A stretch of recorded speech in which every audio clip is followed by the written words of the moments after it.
নমস্কার, শুরু করছি আজকের অনুষ্ঠান। কেমন আছেন আপনারা? মা কামাক্ষার কৃপাতে করুণাতে আশা করি সবাই ভালো আছেন, ভালো থাকবেন। অনুষ্ঠানে করার আগে একটা জিনিস জানাই, অনেক খবর এসছে আমার কাছে, অনেকে অনেক কিছু জানতে চেয়েছেন, আবার অনেকে বলেছেন অনেক যেসব জিনিসপত্র আপনার কাছে আছে ওই দিয়ে সমগ্র ভিডিও করে দেখান। একটা একটা করে দেখানো সম্ভব, সব তো দেখানো সম্ভব না। আজকে একটা ছোট জিনিস বলি। বাচ্চাদের পড়াশোনার জন্য অনেকে জিজ্ঞেস করেছেন কী করণীয়। আমি দুটো জিনিস বলবো আপনাদেরকে। বাচ্চাদের পড়াশোনার জন্য তার হরোস্কোপটা বিচার করা খুব একটা জরুরি পড়ে না 5-7 বছরের বাচ্চা হলে, বা 10 বছর হলেও খুব একটা জরুরি পড়ে না। কিন্তু তার মধ্যে কথা হচ্ছে যে কোন জিনিসটা ব্যবহার করলে বাচ্চাটার পড়াশোনাটা ভালো হবে সেটা আগে জানতে হবে। সে কিন্তু জানার আগে আগে আপনাকে এটা বুঝতে হবে যে জিনিসটা এলো কোথা থেকে, জিনিসটার মাহাত্ম্য হলো কোথায়। আপনারা জানেন দেবাশিস মুখার্জি সারা জীবন ছোটবেলা থেকে পাহাড় পর্বত জঙ্গল ঘুরে ঘুরে ঘুরে ঘুরে আজকে এই স্থানে এসেছি। মানুষের অপকার কোনোদিন করিনি আজ অবধি, বড় বড় দেবদেবীর পুজো করে বসে আছি। আজও সেই পুজো হাতে ঘন্টা নেড়ে চলতে থাকে, আজও দিন কাটতে থাকে, আজও সেই পথের পথিক আমি।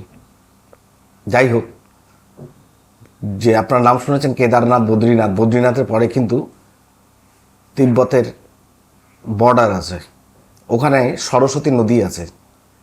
প্রভু শ্রী গণেশ, বিঘ্ন নাশ করেন যিনি শ্রী গণেশ প্রভু, ওখানে সাধনা করতে বসেছিলেন। তার গাছের যে গাছটায় বসেছিলেন সেই গাছটা একটা রুদ্রাক্ষ গাছের নিচে।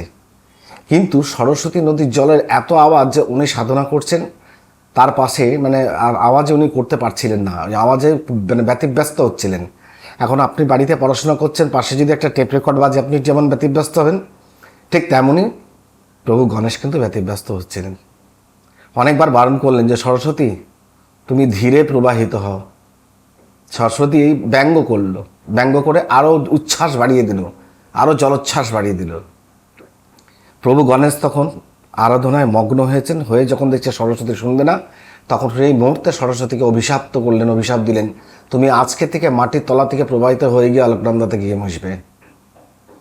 সেই কারণে আপনারা একটা জিনিস দেখবেন, যেই অভিশাপ দিল, যেই জলটা মাটির তলায় ঢুকে গেল, গাছ থেকে ঝরঝর করে 3টে রুদ্রাক্ষ পড়লো প্রভু গণেশের গায়ে।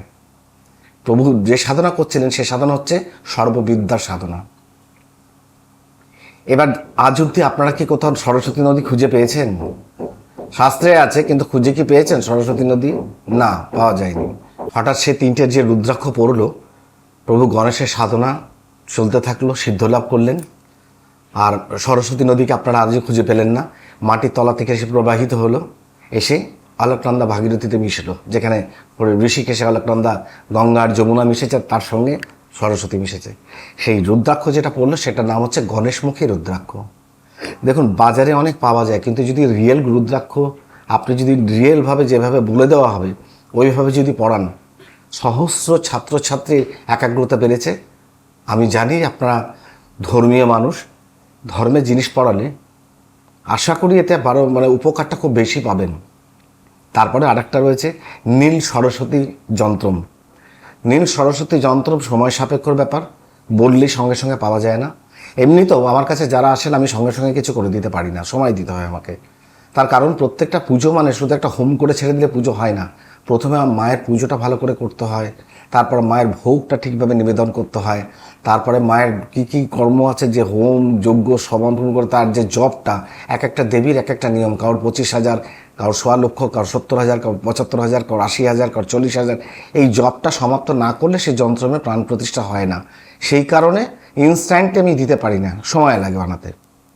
আর গণেশ রুদ্রাক্ষটা ইনস্ট্যান্ট আপনারা পেয়ে যাবেন আমাদের বিনায়ক অ্যাস্ট্রো পয়েন্টে, যেখানে আপনারা রবিবার বন্ধ থাকে, বাকি দিন 10:30 থেকে 4টে অবধি খোলা থাকে।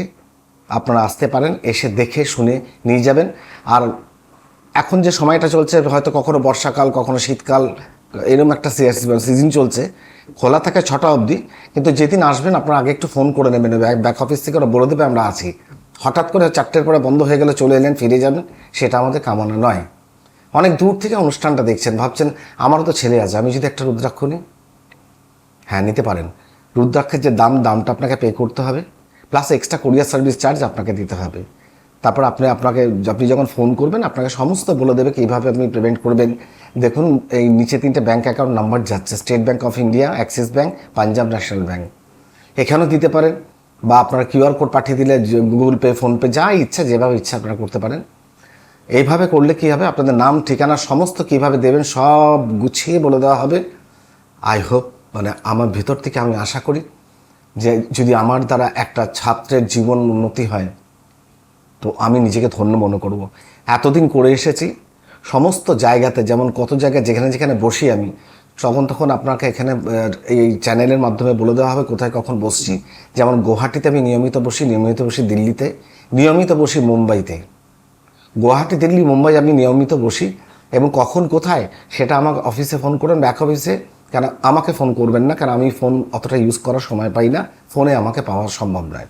যে আপনি ফোনে কিছু জানবেন, এটা সেই নাম্বার নয়, এটা only for customer care number. মানে এর বুকিংটা নেয় এরা, কবে আমি বসছি, কেন রোজ আমি বসি না। একটা মানুষের ঘরানাটা হচ্ছে পুজো কর্মক্রিয়া দিয়ে, তো আমাকে ওই মায়ের পুজোতে ওই নিয়ে পড়ে আছে, ওই নিয়েই থাকতে ভালোবাসি, আমি ওটা নিয়ে থাকতে সারা জীবন যাব। কারণ জানি না কতদিন পৃথিবীতে আছি, যে কটা দিন আছি একটু মায়ের সান্নিধ্য করে যাই, কেন যাতে নরকে না প্রবেশ করতে হয়, যাতে স্বর্গের স্থানটা পাই, সেই কর্মটা করার চেষ্টা করি আমি। কেন আমি কখনো ভুল পথে পরিচালিত করি না। আমার একটাই উদ্দেশ্য, সবার ভালো হোক, সবাই খুশি পাক, সবাই আনন্দে থাকুক। আর বিশেষত যারা আমার কাছে আসবে তারা যেন হাসতে হাসতে আসে। আর যারা মাসিমা, কাকিমা, জেঠিমা অনুষ্ঠানটা দেখছেন তাদের প্রায় অসংখ্য প্রণাম জানাচ্ছি। একটু আশীর্বাদ করবেন যেন শান্তিমতো পুজো পাঠ করতে করতে জীবনটা কাটিয়ে যেতে পারি। হয়তো এই পুজো করতে গিয়ে অনেক রকম বাধা বিঘ্ন সৃষ্টি হয়। কোন পুজোটা, সব পুজো তো এক জায়গায় হয় না। কোনোটা কামাখ্যাতে হয়, কোনোটা নয়না দেবীতে হয়, কোনোটা চামুণ্ডা দেবীতে হয়। এক একটা জায়গায়, একটা নৈনিতালে দেবদেবীর মন্দির মায়ের আছে সেখানে হয়, কোনোটা তারাপীঠে হয়, কোনোটা আপনার কঙ্কালীতলাতে হয়। যেরকম পুজো তার সেরকম জায়গা নির্ণয় করে সেখানে গিয়ে সেই পুজো করতে হয়। যেমন শত্রু নাশ আপনারা আজকের দিনে হতবাক হয়ে গেছেন, আপনাদেরকে মানুষ বলে বলে বলে বলে বিচলিত করে দিয়েছে। এইটা নিন, এটা তো শত্রু নাশ হবে, এটা নিন, এটা তো শত্রু নাশ হবে। আমি আপনাকে বলি যে বগলা পুজো না সবাই করতে পারে না। মা বগলা পুজো করার জন্য তাকে শক্তিশালী প্রকৃত তন্ত্র সাধক হতে হবে, তবে সে বগলা পুজো করতে পারবে। তাকে পঞ্চমাকারে সাধনা করতে হয়, করার পরে তিনি বগলা পুজোর প্রসিদ্ধ করতে পারবেন। বগলা পুজো করারও কতগুলো নিয়ম আছে, যদি দেখবেন তখন বুঝবেন যে যেদিন বগলা পুজো হবে পোশাকটা থাকবে হলুদ, যে ভোগটা হবে হলুদ, ঘরের দেওয়ালের রঙটা হবে হলুদ, এমনকি কাঁচা হলুদের মালা দিয়ে জপ করে সেই হোম হবে, হোমের মধ্যে কাঁচা হলুদ পড়বে, সেটাও হলুদ বর্ণের, সমস্ত হলুদ। আর শুধু বগলা পুজো করলে হয় না, বগলা করলেই প্রত্যঙ্গীরা পুজো করতে হয়। শত্রুটা নাশ করে তো প্রত্যঙ্গীরা। বগলা হচ্ছে সামনেরটা, আর বিহাইন্ড মানে পেছন দিকটা মায়ের একই অঙ্গে দুটো রূপ, প্রত্যঙ্গীরা বগলা। প্রত্যঙ্গীরা পুজো না করলে বগলা পুজো করে কোনো সার্থক হয় না। সুতরাং আমি আপনাদেরকে একটা কথা বোঝানোর চেষ্টা করব, আপনারা যেখান থেকে যে তাবিজ কবজ দিচ্ছে আপনারা নিন, আমার কোনো আপত্তি নেই। কিন্তু আমার মনে হয় একটুখানি ভেবেচিন্তে আমার থেকে নেবারও প্রয়োজন নেই। আমি বলবো না, তার কারণ মানে আমি অনুষ্ঠানটা করি কিন্তু আমি খুব শখে, আমি বারবার বলেছি আপনাদেরকে, অনেক দিন ধরে বলে আসি, আমার নেশা এটা, আমি শখে করি। এর জন্য আমি আপনাদেরকে ইনভিটেশন দিচ্ছি না যে আমার কাছে এসে নিয়ে যান, সব কাজ আমার কাছে ভালো, সেটা কোনো কথা নয়। আমার কাছে কী আছে না আছে সেটা আমি জানি, আমার গুরুদেব জানতেন, আদ্যাশক্তি মহামায়া জানেন, আর যাকে দেব যে ব্যবহার করে তিনি জানবেন। বাকি কে জানলো না জানলো তাতে আমার কিছু আসে যায় না। সুতরাং যখন যখন যেখান থেকে নেবেন তখন সেখান থেকে একটু বুঝে শুনে নেবেন, যাতে আপনার জীবনে একটু কাজ হয়। দাদা দিদি যারা অনুষ্ঠান দেখছেন, একটা কথা বলুন তো, আজকে পয়সাটা আজকের দিনে অনেক কষ্ট করে রোজগার করতে হয়, অনেক কষ্ট করে, অযাচিত টাকা নষ্ট মানুষের হয়ে যায়। একটু কি আপনার যাচাই করে নেওয়া উচিত না যে কোন জিনিসটা পড়লে ভালো হবে, কোনটা না হবে? আপনার দেখা যাচ্ছে লাগবে ধনদা দেবীর ব্যবসার জন্য, আপনাকে দিয়ে দিল বগলামুখী কবচ, কী হবে আপনার ব্যবসাটা তো হলোই না। বগলামুখী কবচ দিয়ে কী হবে? আপনার তো শত্রুই নেই।